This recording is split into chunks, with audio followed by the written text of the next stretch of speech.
Let's talk about making soup. This time of year when it's cold and rainy, it is easy, I promise, to make homemade soup that will last you a long time. Now what do you need? You need a stock pot. I don't know why it's called a stock pot. It should be called a soup pot. It's a stock pot. Now, a couple different ways you can make it. Today I'm making chicken soup. I don't particularly love to handle raw chicken. So I put chicken in with chicken broth in my crock pot 4 hours on low.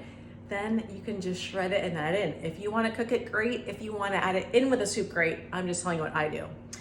Then chop up an onion. Put a little butter or olive oil in the bottom of the soup pan, stock pot, until it's golden brown. Then I add celery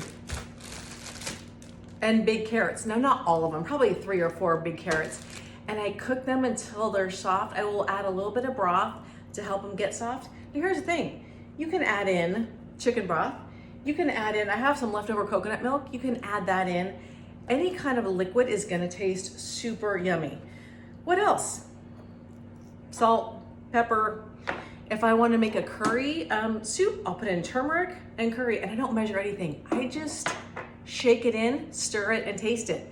Sometimes I even put in some nutritional yeast to make it a little bit cheesy.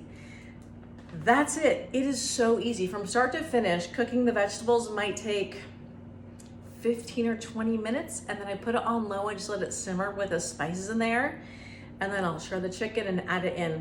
And that'll be enough meals for a few days, at least one meal. So we'll get maybe 4 or 5 bowls of soup with it. It is so easy. Give it a try. You don't even have to put meat in it, or you can put a different kind of meat in it.